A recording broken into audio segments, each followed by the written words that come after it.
Well, praise God. Hope you guys are having a good day. I am having a good day, and it's going to continue to get better and better. Got a surprise phone call from somebody. Really looking forward to actually speaking to that person. Is actually somebody that called my office because they didn't have my phone number, but they are looking to talk to me, and man, I am looking forward to this conversation. It's going to be pretty awesome. So, things are well. I hope you guys had a good weekend. I hope everything was fantastic. I hope your assembly gathering was very good, and I pray that a powerful message went out that is going to help you through the rest of this week to do as you are called to do and move in excellence, man. Growth every day, a little bit better, every day, a little bit more faith, every day, just another step towards the mark. You know what I'm saying? That's what I'm hoping for. And I know today is early. It is an early day for me to deliver the proverb, but man, I am not going to be home until super late tonight. I had this little time right before picking up my daughter that I was like, you know what? Forget it. We're going to do this proverb.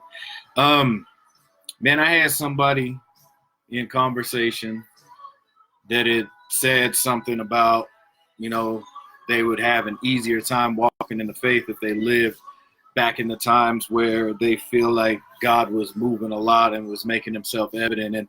And, basically saying that it's very hard to move in faith today, and it's very hard to follow God's instructions and commands, and that it's a new day and things like that, right? And it's funny, man, like when I have those types of conversations with people, they're people that are semi-close to me. You know what I'm saying? And I have these conversations with them, and it's like, man, so sometimes things can come across very, very heavy, but at the same time, very truthfully. You know what I mean? And so one of the things that I had to question this person on with that is why would they think that it was easier back then to walk in faith than it is now? They're like, well, God's manifest presence and things like that, right? So here's something, and I don't know if anybody's ever really realized it. And I think it's just something that there hasn't been much thought put to it, that we just kind of blow by it, and it's like, whatever, right? So majority of the people that follow the faith, Roselio, salute to you, bro. Man, keeping you lifted up, bro, for real. That's awesome. If it's your auto detailing shop, that is awesome, man. I will keep that thing lifted up, and I pray that you just have business, bro. Business like crazy. Not so much that you feel like you beat down and held down, but enough that everything moves forward and everything moves smoothly, and it gives you the ability to hire the amount of people that you need at every step of the way. I just pray that God's with you, Roselio, for real, man. That's awesome, bro. That is super awesome. That makes me extremely excited to hear about you opening your detailing shop, man, for real, for real. But everybody that walks in the faith, they know about the golden calf, right? Everybody knows the golden calf. Moses, he up there speaking with God, and the people made the golden calf, right? And they start worshiping the golden calf. Here's the thing that I don't think people realize or even put into consideration when they think about that story. The people were down at the bottom of Mount Sinai. God's glory was literally right there. They weren't even outside of God's glory. They were literally covered by God's glory. As God's glory sat on top of Mount Sinai and the people camped down at the bottom, God's glory was right there. They could literally look up and see God's glory. They could hear the thunder. They could smell his aroma. They could see that God's presence was there. Yet they still didn't follow God. They still made an idol. They still went, well, God's glory is still up there, but Moses isn't back. Let's make something else to worship. You see what I'm saying? It's not because of lack of God that we have a hard time following the faith. It is literally a lack of drive to focus on God and get away from our selfish desires. Literally, that's what it is. Because even those people, when God's presence was right there where they could see it, like they could almost touch it, if they would have had the bravery, I'm sure they could have went up Mount Sinai just a little bit and been like inside the presence of God, not just looking at it, but actually been in it if they would have been a little bit more brave and went up a little bit higher on Mount Sinai. But nobody did. And they were there in the glory of God, in the presence of God, and they still made the golden calf. It has nothing to do with the lack of God's presence. It's all to do with our selfishness, and that is why we have a hard time. Not to mention the fact that these are the people that just came out from watching the Red Sea split and walking them through dry land. Not to mention that these are the people that just saw all the works of God in Egypt and still made an idol. It's our selfishness. It's our selfish desires. It's our inability to stay focused on God, and that we start thinking that everything else is going to bring us to a place of peace and fullness instead of God. That's the issue that we have. It is a flesh issue. It is a self-denial issue. It is an issue that we have a hard time with, whether we see God face to face or not. Remember, those people, a lot of those people back then saw God face to face, and a lot of those people still messed up. There was only a handful of people in each generation that would follow God back then. You see what I'm saying? Like even in Jesus's time, there was, what was it, 120 people in the upper room? After the multitudes and multitudes and thousands and thousands and thousands, there was only 120 people in the upper room. You see what I'm saying? It's really what needs to be taken into consideration, man, and it's a self-examination thing.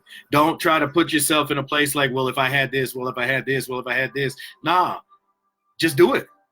Just do it. Take that next step and start moving forward. Don't talk about it. Don't make yourself excuses. Just start doing it. You know what I mean? But it's the way that we justify some stuff, man, it gets weird. You know what I'm saying? We have to get out of that place of that justification and wanting things to be easy, because there ain't nowhere in this Bible that says that this walk is easy. If anything, it says that this walk is full of furnaces, it's full of storms, it's full of rock ships, it's full of wrecked ships, it's full of, you see what I'm saying? We can't come into this thinking that it's easy. There's so many people that kind of try to paint the portrait like this is easy, and it's those same people that live the same year in, year out. They're always the same. Been walking with God for 15 years and never changed. See, I would have been one of those people, but praise God that he got a hold of me in 2015 and really showed me what I was doing wrong. And literally it was because I was like, Lord, I don't know what I'm doing. You're going to have to show me something. Like, you're going to have to show me how to act properly, and I need to be obedient to that. So this is like, I'm yours, do what you want. You know what I mean? But there's so many of us that will not do that, that won't trust God, that won't give ourselves over to God fully, and we want to hold on to who we are. We want to hold on to our identities, and then we like to justify everything to keep us where we're holding on. You see what I'm saying? We have to open our eyes to these things. We have to be truthful to ourselves.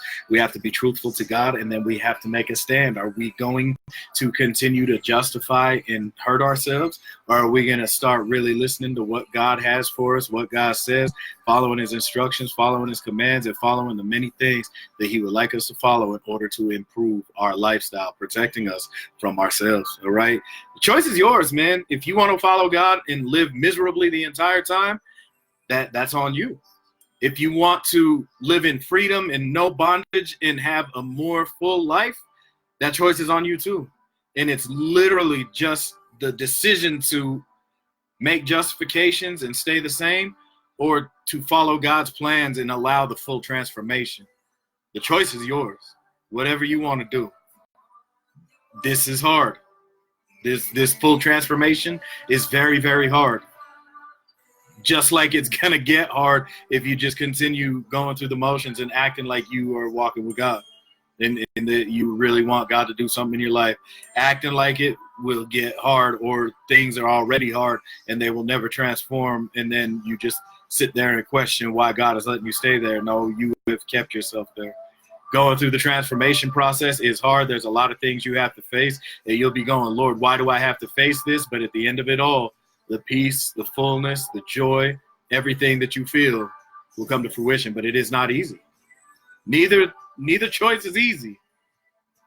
But the choice to give everything to God and then eventually find your joy, your peace, and be able to walk in excellence all the time is much, much better than doing the same thing over and over and over again and just constantly hurting for no reason with no result at the end until you pass away and then you get to be in God's glory. You see what I'm saying?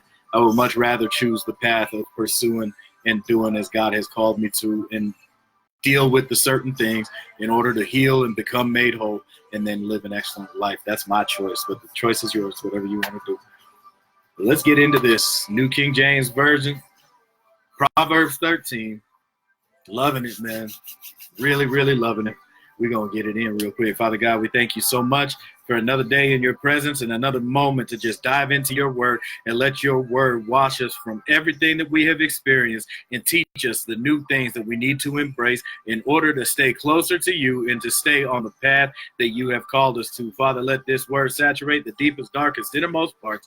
Let the transformation continue to happen and let us just continue to heal and get closer to the image that you have called us to willingly and not reluctantly. In Jesus' mighty name I pray. Amen and amen. So let's get it. Proverbs 13 in the New King James Version. A son heeds his father's instruction, but a scoffer does not listen to rebuke. Scoffer doesn't listen to rebuke. A scoffer will not be corrected. A scoffer will injure themselves over and over and over again, especially when it comes to learning how to keep their mouth shut, because scoffers don't do that. Scoffers constantly got their tongue wagging. You see what I'm saying? But a wise son heeds his father's instruction. A wise son is able to pump the brakes and be like, nope, that's not right. Let me just sit back, take care of this real fast, and we'll see what happens. You see what I'm saying? Be very careful. Make sure that you are moving in the proper path.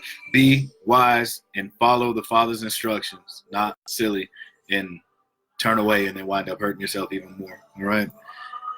A man shall eat well by the fruit of his mouth, but the soul of the unfaithful feeds on violence. He who guards his mouth preserves his life, but he who opens wide his lips shall have destruction. We must be able to keep an eye on our lips. We must be able to keep an eye on our actions, man. We have to have self-control.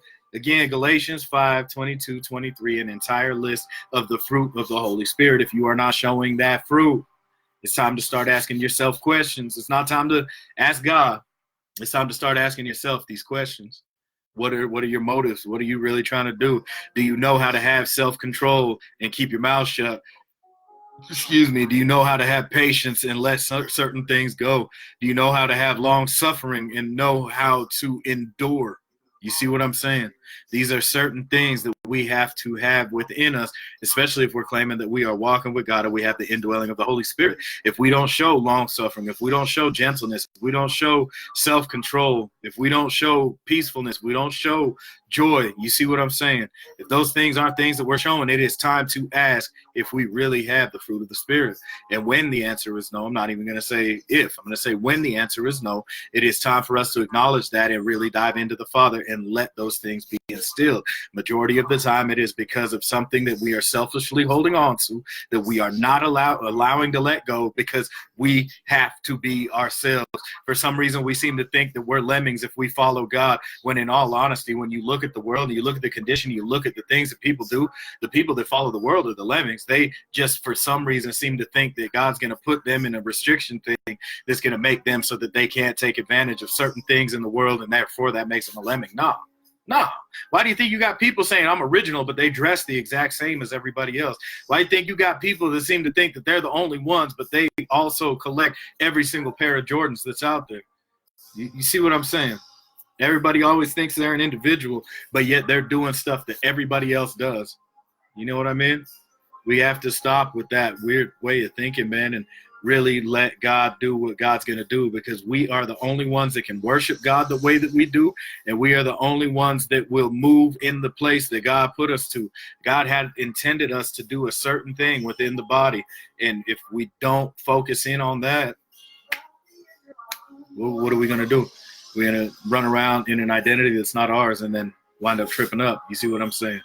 So let's do the right things and really move toward the instruction that God has given us. Learn how to guard our mouths. Learn how to, because we eat by the fruit of our mouth. Straight up. We eat by the fruit of our mouth. If we are constantly speaking death, guess what we're going to eat? We're going to eat death. If we are constantly speaking life and good things, guess what we're going to eat? We're going to speak life. We're going to eat life and good things. Straight up. We need to learn how to do much better. The soul of a lazy man desires and has nothing, but the soul of the diligent man shall be made rich. Have diligence. Press forward. Always move forward. Always be doing the next thing that needs to be done. If you need to take a break, take a break. But that break shouldn't be for 17 months. You see what I'm saying? A righteous man hates lying, but a wicked man is loathsome and comes to shame. Righteousness guards him whose ways are blameless, but wickedness overthrows the sinner. There is one who makes himself rich, yet has nothing, and one who makes himself poor, which yet has great riches. What is that talking about right there? Makes himself rich. Basically, you storing up everything and you doing everything you can for riches. Then there's one who makes himself poor. What does that mean? What does that mean? It means you're giving away everything with a happy heart. You're giving stuff away. You're just passing it out, making sure that everybody is taken care of. And the one that makes himself rich has nothing. But the one who makes himself poor has great riches. See what I'm saying? It's a very, very crazy thing to see. And I know somebody that blesses people with his heart. He don't care nothing about getting paid back, nothing. He just blesses people, man. And like watching how things just continue to move in his life is awesome. It's crazy awesome. And I love it. The ransom of a man's life is his riches, but the poor does not fear or does not hear rebuke. Man, the ransom of a man's life is his riches, but the poor does not hear rebuke. That one's kind of worded funny, man. I don't know what in the world. The ransom of a man is his riches, but the poor does not hear rebuke. Ransom of a man's life is his riches. Oh, okay. So yeah, that's weird. Worded funny. I don't even understand. So basically, trouble can come when you have lots of riches. People can come at you, can threaten you, you see what I'm saying? Try to do things in order to get some of your money, right? But if you're poor, you don't even have to hear it. Poor people don't have to deal with that type of thing. I mean, poor people may be put into a situation where they may be worrisome or whatever, but they're not necessarily going to have to worry about somebody coming and holding something ransom or taking something from them and bribing them into giving them money. They don't have to hear that type of stuff. The light of the righteous rejoices, but the lamp of the wicked will be put out. So the light of the righteous is always going to rejoice. It's always going to be on. It's always going to be carrying. But the lamp of the wicked will be put out, meaning the lamp of the wicked will be snuffed. Dathan, I know I talked about the earth swallowing up some of the people and getting rid of their family line from Egypt. Man, it was Dathan and his family. Dathan was the dude's name, and it was in that time frame of when Moses was leaving Egypt. Or Israel out of Egypt, and it was Dathan that was swallowed up by the earth. So the lamp of the wicked will be put out. Let's not walk in wickedness. By pride comes nothing but strife, but the well-advised is wisdom. We must carry wisdom. Don't walk in pride because it causes nothing but strife if you walk in pride. Move in wisdom. Know when to be patient. Know when to be careful. Know when to be excellent. Know when to just pump the brakes, stop, and wait until tomorrow. See what I'm saying? Hope deferred makes a heart sick. Oops, sorry. Wealth gained by dishonesty will be diminished, but he who gathers by labor will increase. Straight up. Hope deferred makes the heart sick, but when the desire comes, it is a tree of life. See, hope deferred, that's basically you get somebody's hopes up, right? And then you say, oh, but you got to wait a little bit. See, that's why we should be looking to do things as we are able to. If we tell somebody that we're going to help them, and if we're able to help them today, we should help them today.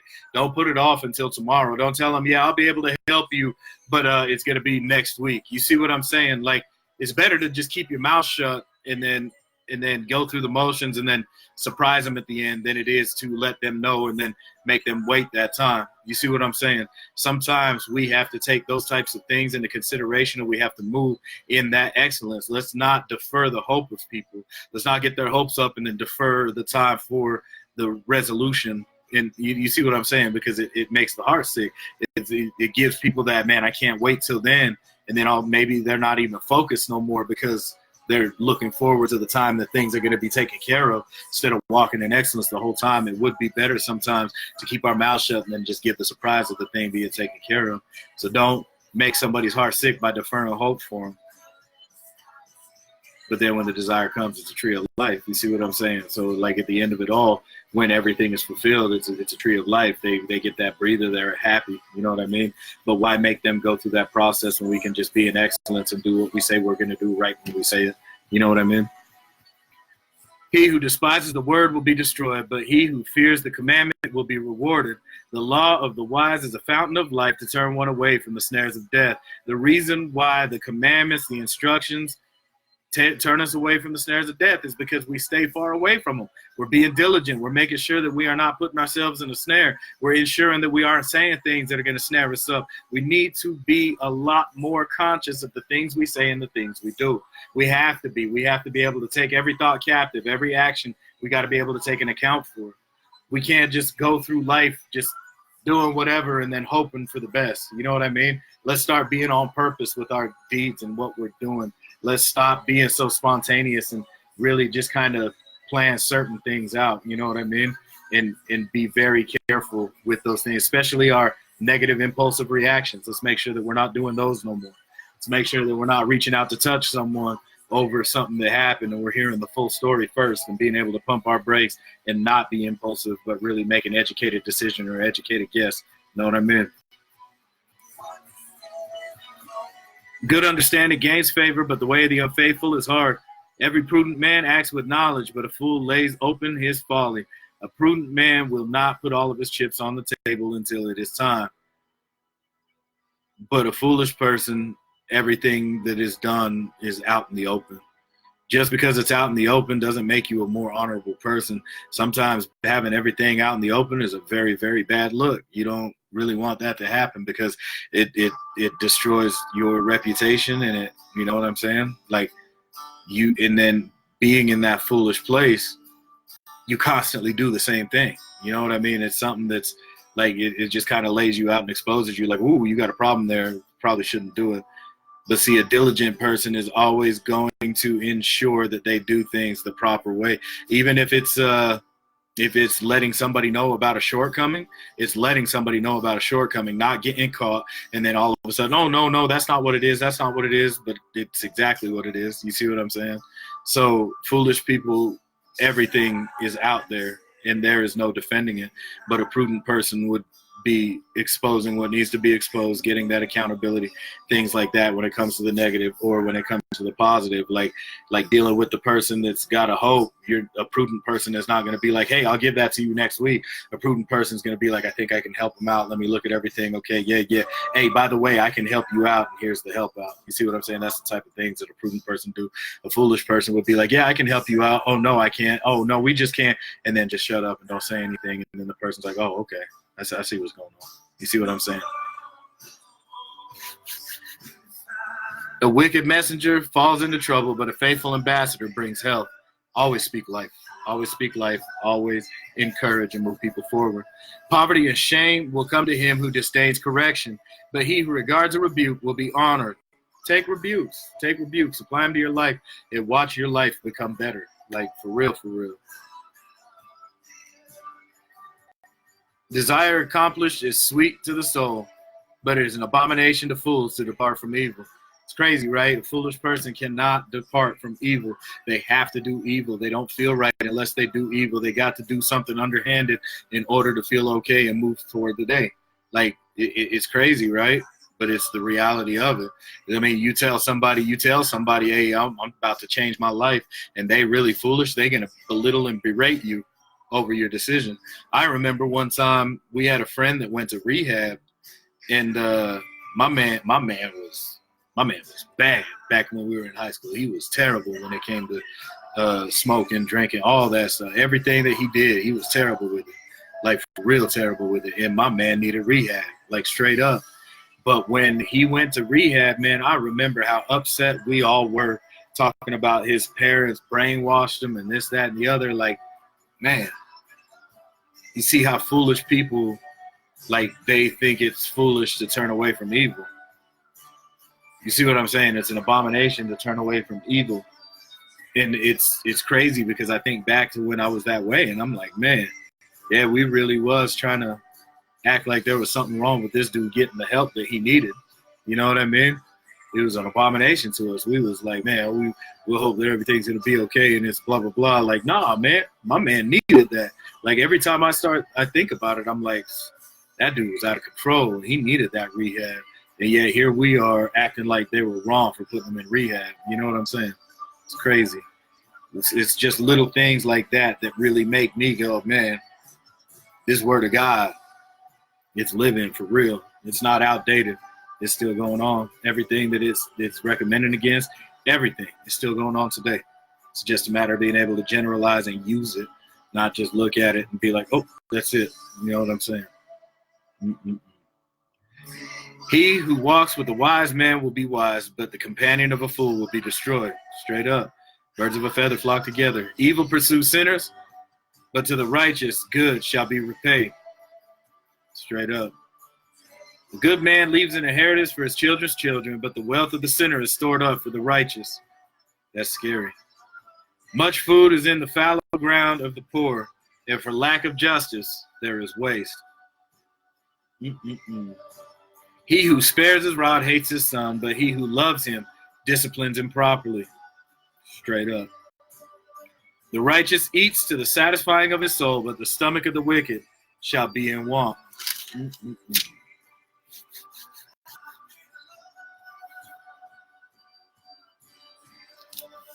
Oops. The righteous eats to the satisfying of his soul, but the stomach of the wicked shall be in want. If you move properly, you will always have a meal. God takes care of those daily things, man. God will have you cared for. And if you literally don't have it, you can watch God bring something into your life. I got a friend that walks the cross. I love that brother. Some of you guys know who he is, Joe Shortino.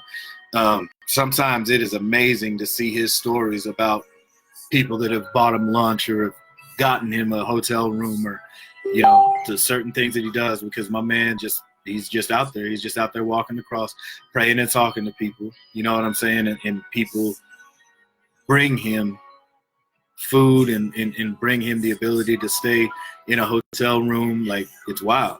It's crazy. But my man has that type of faith. And there is times that it's right at the last minute that he is able to take advantage of one of those things, that somebody is able to bring him a meal or get him a hotel room. Sometimes it's right at the last minute, but he moves in that faith and he moves in that excellence at all times. And it's awesome, man. We need to be able to move like that. We need to be able to just trust God and move forward. Am I saying quit your job and then trust God to take care of everything? No. There are those base things that we have to do. There are those base things that show our diligence, having a job, saving our money, paying our bills. Those are things that something that we are called to do. Now, if we run into trouble, God will be there to cover up anything else as long as we're moving in excellence. You see what I'm saying? But the stomach of the wicked shall be in want. Wicked people will always have something that they're going to want more and more and more and more. And sometimes it's not even that they get knocked down to poverty and they can't live. It's simply because of their want for something that they don't necessarily need. They're willing to put themselves in the hole or put themselves in a bad place in order to get that thing that they feel like they want. And then it just starts to destroy their life. Let's be diligent. Let's be faithful workers. Let's accept correction. Be all right with rebuke. Start doing the right things. Repent from the things that we're doing wrong and move in excellence, and watch God do what God's going to do, which is take us to that path that he has all of the blessings laid out and guide us through a very peaceful and profitable path toward him in peace, joy, long suffering, gentleness, self-control, all those fruits, all that fruit of the Spirit, man. All that fruit of the Spirit is there. It's just a matter if we're going to walk the path or if we're going to try to do it our own way and think we know what's going on. But I choose the path of excellence, and I pray you do too. So you guys, I pray that there was something that really touched you in this today. I pray that there is something that you latch onto, that you start walking in, and things just start to transform in your life. Continue pressing in the awesome way that God has called you. Continue trusting him and getting closer to him every single day in Jesus' mighty name. Woo!